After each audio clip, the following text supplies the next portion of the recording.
and gentlemen, it's April 2nd, 2019. Welcome back to our Heads Up Patreon exclusive 10:41, episode. you gotta tell them the time. 10:41 p.m. 10:41 at night. I just want you guys to have the same energy we do. Doing this little late night one. We're getting a little late night vibe. Late night topic before it's bedtime, sleepy time. We got our episode this week. Our topic for the week is Elder Scrolls vs. Fallout. And the way the show is done is we have our box of... What is this show? This is the Patreon exclusive episode. So in addition to our Heads Up weekly news show that's free for everyone every week, we do our exclusive episode that's on our Patreon. So if you support us and you join the $2 tier, you get this episode every week on top of the free weekly episode. And this episode is we pick a topic out of our box of gaming topics that we have here in the studio. Who are we? I'm Mark Acevedo. That's how we intro the show. Who the fuck are we, Mark? If you don't know who we are, I'm Mark Acevedo. I'm Joel Torres. Hi, Mom. And, so we got our box of gaming topics, and I put ideas in there, he puts ideas in there, and you can put whatever ideas or gaming topics you want to hear from us in the comments below on YouTube or Patreon or anywhere that you can get in contact with us on our Twitter, our Instagram. We'll have all of those linked into the description, but we'll get into it now. Topic is Elder Scrolls vs. Fallout. If we're just getting this nice and out of the way, I'm Team Elder Scrolls and he's Team Fallout. Gosh. What? There's just a little aggressive energy. I don't know why we're coming in here. It's aggressive. We're acting like Elder Scrolls even has a shot. But it's a debate, kind of. It's actually not really a debate, but... it's a debate. Let's just settle in. Let's talk about these games, you know? So Elder Scrolls is better. No. More fun. No. Fun for everyone. Let's start it off. I want to set it up. Let me tell you how I want to set it up. Alright, how are we setting it up? We're going to start off round 1. Oh, we got rounds. Fallout 3 versus Oblivion. Alright, so we're doing... And it's going to be Fallout New Vegas versus Skyrim. And then... New Vegas can't be... Well, I guess so. It's the same time frame. It's the same time frame. Yeah. I got the dates right in front of me. No, that's the same time frame, so there's nothing to go against Fallout 4. Nothing's going against Fallout 4 because... Elder Scrolls Online. I mean, we could do... Yeah, you want to do that? No, we don't want to do that. I didn't play that, and that launched terribly. It's better now, but... It actually would be more apropos. I'm trying to win this. I'm college educated. Apropos for Fallout 76. We don't know if they're college educated. You might want to stay away from that. Go Knights. But we should have done. I wish that Elder Scrolls wasn't such a coward to not come out in this generation and perform. Yeah. Have to wait until because then we could have done like Fallout 4 versus whatever Elder Scrolls 6 is eventually going to be called. Yeah. And then we could have done Fallout 76 versus Online. There's way more Fallouts this generation than there are Elder Scrolls anyway. There's 4, 76, and Shelter. That's true. Even though 76. Let's not yet. I know we're not trying to slander it, but I mean, yeah, come on. We're not trying to slander our own show with that kind of talk. I mean, everybody knows Fallout 76 sucks. That's not a fucking secret. But let's not just you're sneak attacking my squad. Yeah, putting in the jobs. All right, but let's start off with Fallout 3 versus Oblivion. Before I think we started a debate, we should describe these games and how they've made us feel. Both made us feel.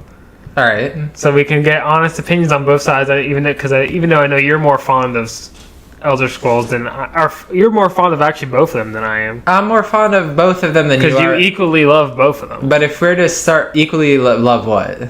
Elder Scrolls and Fallout. I love Elder Scrolls more than Fallout. But you have. But I share respect for both of them. Great respect for both of them. But Elder Scrolls is special because it's the first what I would say RPG I played. Okay, so let's start off with Oblivion, which came out March 20th of 2006. Yeah. In the beginning of the PS3, Xbox 360 generation. Probably the first real open world RPG of the generation. I would have to go look back, but I think at least the big notable Western one. I wouldn't be surprised if there's probably a Japanese one that we're not really aware of, but definitely the big Eastern. It was crazy. Persona 4 is off topic. Persona 4 was released on the PlayStation 2 in 2008. Yeah. That's weird. That's crazy. But yeah. Not a single... Well, not... PlayStation 3 was out for 2 years already. Not a single Persona, but not a single Persona mainline game during the PS3 generation. Well, Persona 5. Well, okay, so that's at the end, right? Because Yeah. yeah. It's the same thing with PlayStation. But came out on PS4 too. It's the same thing with Persona 4, where it, like, came out. But Persona 4 didn't come out on PS3, did it? No, it didn't. So that's what I'm saying. They it's did a it little better. different. Yeah. Yeah. I learned. They actually did on both platforms this time. So Oblivion came out March 20th, 2006. Yep. I didn't really play this game, and no, because we'll just talk about the brief time I played it. You watched me play it. Okay. Remember where I was like in the fucking thing? You start off in a dungeon, right? You wake up in a dungeon and you gotta kill these rats, which I'll learn to love in Skyrim. But now I'm just like, what the fuck are these stupid ass rats? Yep, the rats. I killed them. The goblins. You kill goblins. There's too? goblins in there. I mean, there's no goblins in Skyrim, right? I'm talking about Oblivion. I know, but there's no goblins. There's no goblins in Skyrim. That's a good point. Yeah, I just realized I was like, because I don't remember those characters because they weren't in Skyrim. Yeah. But yeah, I remember killing all those things, and then like I got to the first like NPC, where like the portal. Where like you know what I'm talking about, right? I'm trying to tell you so you can. You're like, tell talking about the first Oblivion gate. I feel is that what that's called? Yeah. Okay. Probably. Then yeah, I went up to that guy. The big red gate with like the little red tent. Yeah, that takes you I went up to that guy. He looked like fucking shit. His game looked like shit. 2006. Okay, looks but better than Fallout 3. No, it didn't. Yes, it does. That's exactly why I like Fallout 3. More colorful, nice and bright. But Oblivion, it's just like, God, this game's so fucking. It starts off slow. You gotta admit, it starts off very slow. It starts off slow because not when you break out of this fucking dungeon, you gotta walk for like 30 minutes to this gate, doing absolutely nothing. You can get a horse. The world was not as populated as it is in Skyrim or Fallout 3. I would argue against it's not as populated as Fallout 3. In the first 10 minutes, it definitely wasn't as populated. You could say, okay, that's also not true. You're talking about going from your opening point to the opening point of the first main quest. If you're just talking about populated, as soon as you leave the sewers, you're right in the middle of Imperial City. You can just turn around, go up, and you got that giant city right there that you come out of. And it's a little bit of a ways, obviously, to walk. I know what you're saying, but like there is fast travel. You can have horses. Yeah, but I don't have fast travel in the first 5 minutes of the game. Okay, well, yeah, you have to visit the places first. That's pretty. I know, but I'm just saying that it started off slow, Mark. I'm not. Just calm down. I know it's a competition, but you can admit there's wrongs. I'm going to admit. I said it. I'm going to admit there's flaws in Fallout. Yeah, plenty. Just be honest with me. It starts off slow. It does. So I didn't get. I mean, 2006. I was fucking what, like 10 years old? You didn't even play it then. You played. I wasn't even 10 years old when this game came out. I was born in '97, so I was 9 years old. So I think I probably played it when I started hanging out with you, hanging out with you. So I was probably like what, like 15? Yeah. 14? Probably 14. Little punk ass teenager. All right. I played it and I was like, fuck this shit. This shit's not fun. It's not fast. So then I just never played it again. And now you tell us about how you feel about Oblivion, how it changed your life. That was very different for me. My experience with it was I played it and I was like, holy shit, this is cool. Because I got out.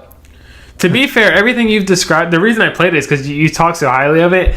And like the way you talked about it, I was like, fuck, that sounds like a really good game. Yeah. And then I don't know what the fuck you were playing. So if we're to pull out my little highlights for the game that I always and will always think is the best part. I forgot to mention. I want to mention the Metacritic score. All right, so we can't just like, you're like, how would you get this game? Fucking. Sorry.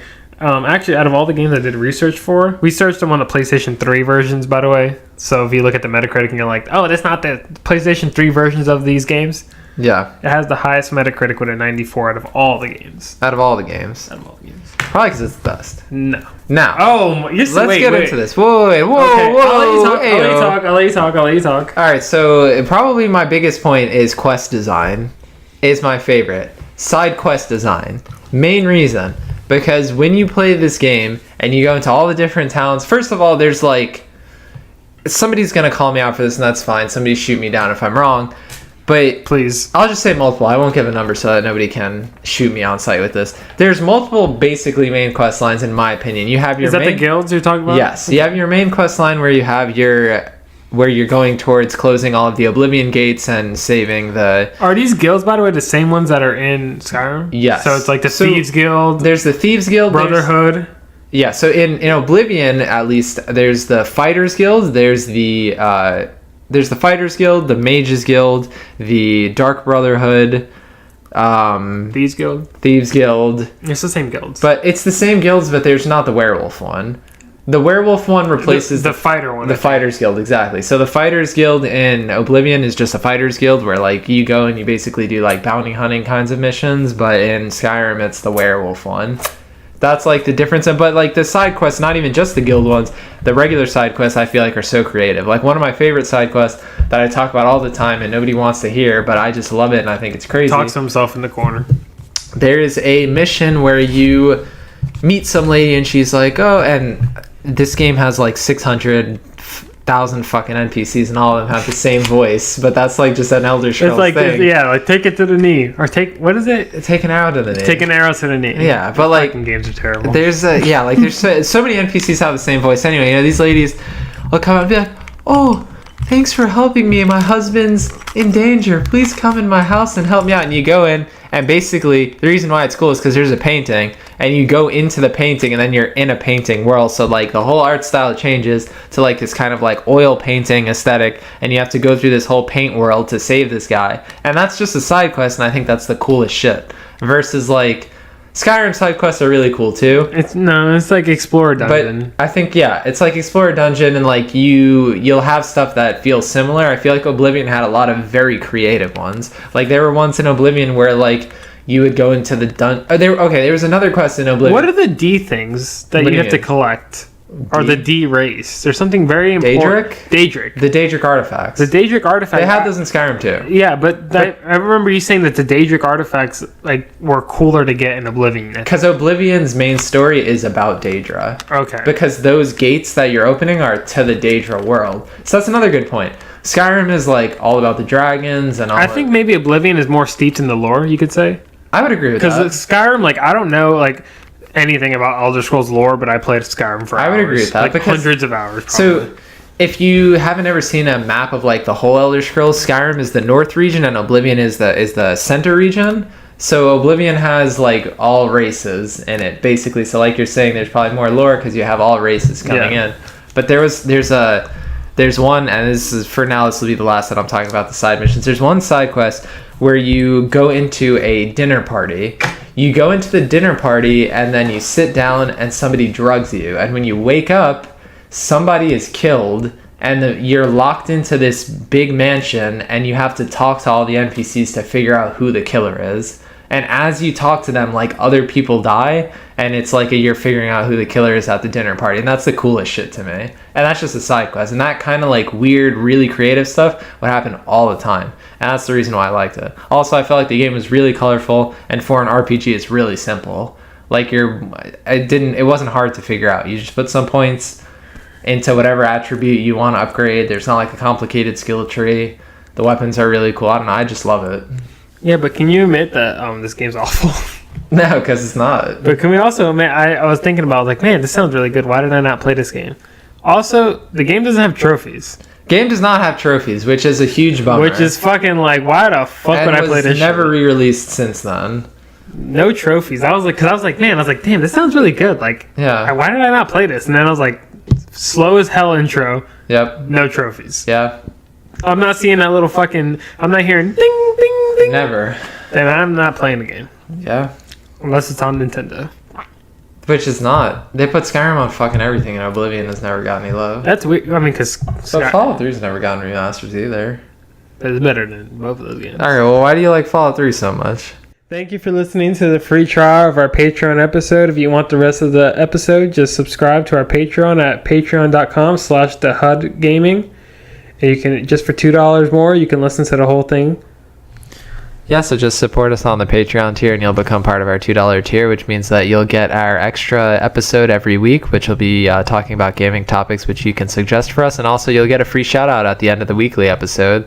So yeah, thank you for all your support and we'll see you guys on there. Have a good one.